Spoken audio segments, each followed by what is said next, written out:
سب سے اعلیٰ وہ والا ہمارا نبی.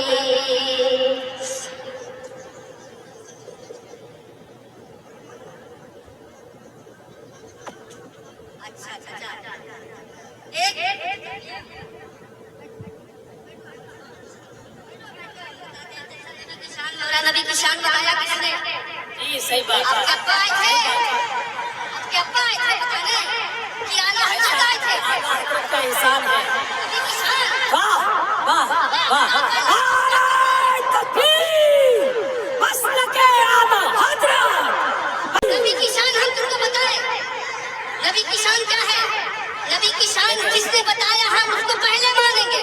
پہلے ہم ابا کو مانیں گے، اس کے بعد دادا کو مانیں صحیح گے. بات ہے، صحیح بات ہے. عشق محبت، عشق محبت، عشق محبت. اعوذ باللہ من الشیطان اللعین الرجیم. بسم اللہ الرحمن الرحیم.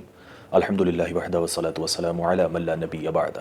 ناظرین کرام السلام علیکم ورحمۃ اللہ وبرکاتہ. دیکھیے دوستو، یہی سب چیزیں ہوتی ہیں جس کو دیکھتے ہوئے بحالت مجبوری پھر بولنا پڑتا ہے. کئی چیزوں کو ہم اگنور کر سکتے ہیں، لیکن جو چیزیں بالکل لائق اعتراض ہوں اور شدت کے ساتھ ہوں تو پھر مجبوری میں بولنا پڑتا ہے. لیکن ان لوگوں کو اتنی شرم اور غیرت نہیں ہے کہ یہ ان چیزوں سے باز آ جائیں.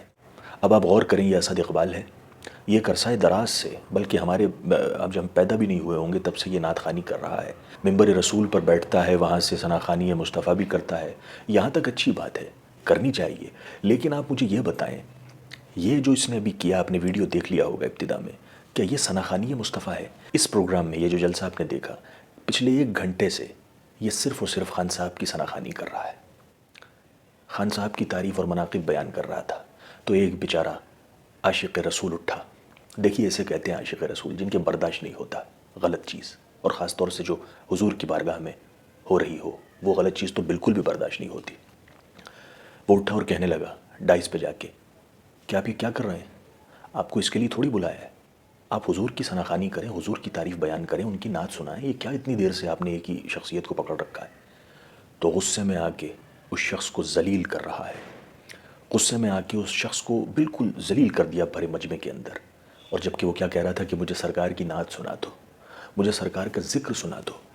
لیکن اس شخص کے شرم چہرے پہ نظر نہیں آئی، الٹا اسی کو ڈانٹ رہا ہے. اور اس کے بعد اس نے جو کہا وہ ہے قابل اعتراض. اس کے بعد کہتا ہے کہ باپ کا ذکر پہلے ہوگا، دادا کا بعد میں ہوگا. استغفر اللہ.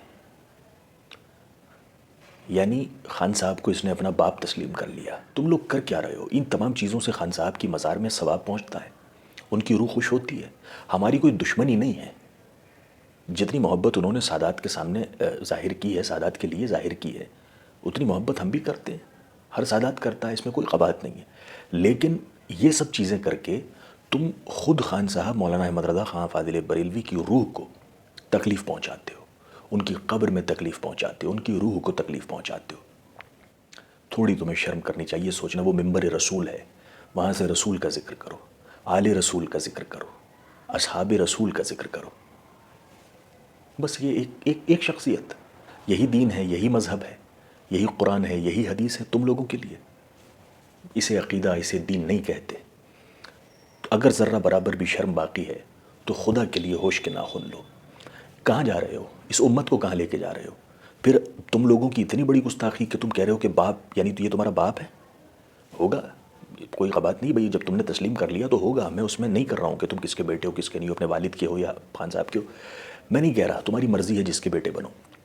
لیکن نبی کا ذکر بعد میں اور ان کا پہلے، یہ کون سا عشق رسول ہے؟ یہ شخص کبھی کہتا ہے کہ یہ جنتی ہے، وہ جہنمی ہے، وہیں کھڑے کھڑے فیصلہ کر دیتا ہے. ان کے لیے جنت بنی ہے، جہنم اس کے لیے بنا ہے. شعر سنیے گا آپ، اس میں پہلے بھی بول چکا ہوں. لیکن امت کی آنکھیں نہیں کھلی. ہمیں 1 سیکنڈ میں ٹارگٹ کر دیتے ہیں. ہم پہ 1 سیکنڈ کے اندر کسی بھی چھوٹی سی بات کو پکڑ کے ایک کوہرام مچا دیتے ہیں. لیکن یہ کہہ رہا ہے کہ نبی کا ذکر بعد میں، خان صاحب کا پہلے. خان صاحب ان کے باپ ہیں. اس پہ کوئی نہیں بولے گا. اس پہ کسی کی جو جولانی ہے ایمان کی، وہ اپنے عروج پہ نہیں آئے گی. اس پہ کسی کی جرت اور ہمت نہیں نکلے گی اس کے اندر سے. کیوں بھائی یہ اتنی منافقت کیوں؟ فیصلہ کرو لیکن مدلل کرو، سچائی پر، ایمانداری پر مبنی فیصلہ کرو. اس طرح فیصلے نہیں ہوتے.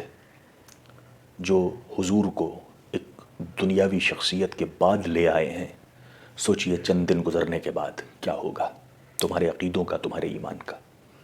اور ایسا نہیں کہ یہ اکیلا پڑھ رہا ہے اور 2 لوگ سن رہے ہیں، ایک کثیر مجمع ہے جو اچھل اچھل کر اس شخص کو جس کو ذلیل کیا گیا اس کو سائیڈ میں کر دیا اور اچھل اچھل کر اس کا سپورٹ کر رہے ہیں۔ تو یہ کیا، یہ وہی زہر ہے نا جو اتنے سالوں سے نسلوں میں منتقل کیا جا رہا ہے۔ خدا کے لیے اپنے ایمان کو محفوظ رکھیں۔ میں صرف آپ لوگوں کو سمجھانے کے اعتبار سے کہہ رہا ہوں، میں کسی کا دشمن نہیں، نہ میری کسی سے دشمنی ہے، لیکن جب حق بولا جاتا ہے تو اس کو تسلیم کرنا چاہیے اور بہت محبت سے تسلیم کرنا چاہیے۔